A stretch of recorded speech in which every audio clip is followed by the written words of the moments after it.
What's going on, guys? My name is the Afk Obby, and let's talk about the new Herblore minigame. I don't know if this minigame is going to be called Alchemy or Alchemist or what, but that seems to be like the general consensus. That could even be confirmed. I don't know. What I do know is that we're going to go through a list of what it's like to do this minigame, what some of the requirements are, what they're kind of expecting XP wise, and the rewards. I just came back to Osrs, so all of this is new to me. I just discovered the thieving method that's in Varlamore, but I did make a video on the thieving methods in Varlamore. I don't know if that was Varlamore Part 1. Everything I'm seeing is saying that this is going to be Varlamore Part 2. It's like an area expansion. So Children of the Sun was a quest that introduced us into the thieving method that I was speaking about before. I don't know if there is a quest set in place, but again, I'm assuming that it is going to introduce us into this new minigame. We'll likely complete it, go through a tutorial, kind of like Guardians of the Rift, and then you're just free to play it. Also, if you're an Iron Man account, there's no secondary ingredients. I can hear the cries and screams of 1,000 people that came before. I had to suffer. You have to suffer. I'm not one of those people. I think everyone should just have fun. Except for you, person who's watching this and your phone's at 62%. No fun. Now, I don't want to waste a lot of your time, but the premise of this does seem pretty cut and dry. You get a couple orders of potions. You have to use your herbs to make those potions, and then you have to deliver those said potions, but it gets a little more intricate in the middle, right? What doesn't? Wintertide, you have to dodge snow while lighting fire. Temperos, you get electrocuted, clouds come down, double fish jumping, Guardians of the Rift, everything's moving, you don't know who's grooving. Giant's Foundry is Giant's Foundry. The developers, when they were concoctioning up these ideas, right, they didn't want to shift the meta. So if you're looking for high XP in Herblore, look somewhere else, big shot. Look where I'm looking. I don't even know what I'm looking at anymore. I'm just looking at a bunch of bank standards and bots. Double B's, baby. I'm not gonna lie though, when I heard about the minigame for Herblore, I had just hit 92, and I want to say this was a little while back. I guess I kind of figured it was gonna be high XP. It makes sense that it's not. And I did stop training Herblore for that time, but I'm back at it. I do want to get a lot of the rewards that I'll be discussing later in the video, so I won't train all the way up to 99. If I'm going to be honest, I'm going to stop training right after this video. It is said that this activity is set for players that are sitting around like the 70 Herblore level, but they also do mention that you can start way below the 70 threshold. I think 70 is just like that good medium for like herbs you can clean and use. I know that the rewards is kind of like, Temperos and Wintertide, where your level in Herblore kind of boosts your rewards. So you want to be like 70. I like minigames, so I would start this as soon as possible, but I'm also the most inefficient person to ever give advice. Even though there's no secondaries that you'll be using for this minigame, you will have to bring your own herbs. Herbs. Herblore. What do I say? Herblore. I don't know. But you are going to like process the herbs.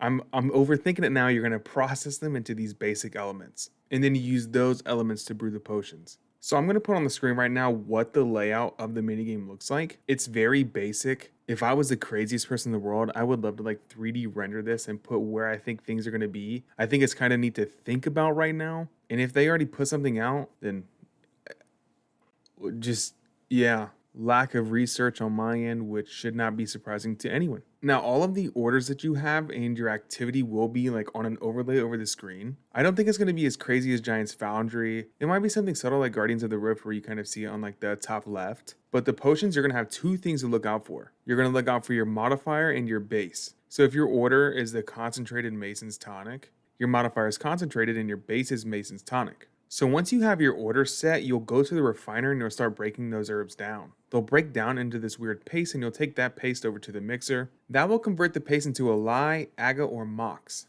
These are elements and they're referred to LAMs for short. I'll put an example on the screen of like a table that will show you the conversions, the values, and what exactly each herb will turn into. The values, I don't know if they went over too much, but I'm assuming that since you have more than one order, I'm thinking that like if a certain herb has a value of 4 and you only need like a 2 value to make something specific, that maybe you'll have still like, almost like a 2-dose potion left where you can use that into something else. And you'll see what I mean here shortly. Because once you have your LAM, you have to use the 3 levels that are sitting next to the mixer, and you have to mix them into one of 10 potion bases. So do you remember how our example was the concentrated Mason's Tonic? That means that our base is the Mason's Tonic, and according to the chart, a Mason's Tonic is made from AAM or Aga Aga Mox. So that means you have to mix 2 portions Aga and 1 portion Mox. I'm not seeing any like weird sequences where there's like an MAA instead of an AAM or like an AMA. So I'm thinking that it doesn't matter what sequence you put those in. I could be wrong though. So now your base is done, but your modifier still needs completed. And that's the concentrated, remember? So there's 3 processing machines that you can choose from. You have the retort for the concentrated modifier. This is like a slow moving passive method as they describe it. The agitator for the homogeneous modifiers. And it's said that those are a little interactive, but the process moves pretty quickly. And the third is an alembic machine, I believe, for crystallized modifiers. And those process like immediately. So the concentrated in our concentrated Mason's Tonic, that's our modifier. So we need to use the retort machine. They do recommend that retort machine moves slow. So they kind of hint that you're going to have, I don't know how many, maybe like 2, 3, 4, or 5 orders of potions. And they say that once that process starts moving slow, start like idealizing of what you need to do to start making your other potions. So, that means like breaking down your herbs, making all your mixtures, everything that I won't be doing because I don't think ahead at all. So when you're essentially done with those, you just have to put them on like the delivery counter. And then you get points, of course, right? You split those points between your L, A, and M's and all of those that are done correctly before your order is done. I don't know if that means that the orders are timed. That would be pretty intense, I feel like. I like that in Giant's Foundry, you can kind of set your sword to the side, or you could just like log out and finish the sword later. That's good for someone AFK like me. But again, this is meant as a low XP method. The devs just wanted to focus more on the rewards that you receive after completing the minigame. And let's go over some of these rewards. They're actually pretty interesting. So up first, we have a potions pack. So if I'm reading this right, I think it might have 3 different potion packs in it. Or I'm not sure if you just get like 1 pack randomly, but it's the L, the A, and the M. So like, let's say that you have the L. When you open it, you might get a Ceridome and Brew. Because Totaflax makes the L, right? It makes the lie. So you can expect like potions within the packs that are made with herbs that when broken down make the components to make the elements.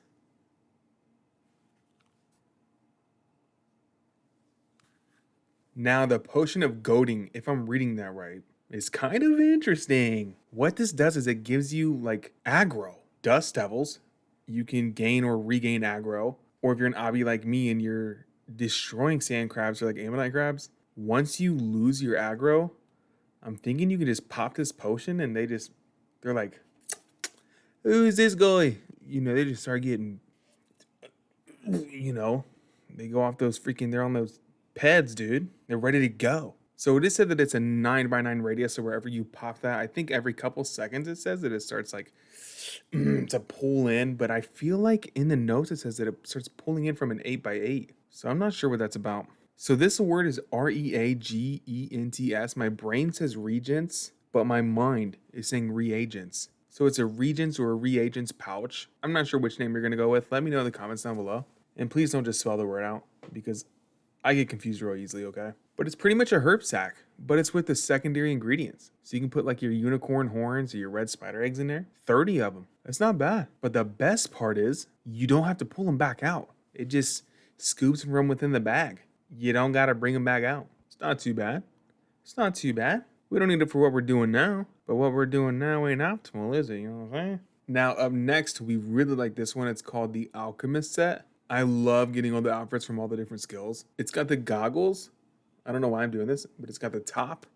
It's got the legs and the gloves. The kicker here, however, is that only the goggles give a bonus. And that bonus isn't the one you'd expect. It's actually going to give you a 10% chance of not consuming a secondary ingredient. That's pretty nice. What do you guys think about that? Part of me feels like it's going to be an inconvenience because you're going to have to click on something else within the bank, maybe. I've been doing these potions for a while, so I'm not sure. And then next we have the Amulet of Chemistry Eye, and what this is going to do is give you a 15% chance of making a 4-dose potion. I know it's pretty short and sweet, but it's just an upgrade, right? One that I'll take. And then last is the bank storage, which is I think kind of like a separate part in the bank for just potions. In my mind, I'm thinking of your seed bank, in the farming guild, right? But I don't know if it's just going to be connected to the bank. But what do you think about the minigame? Do you kind of like this Varlamore expansion, area stuff?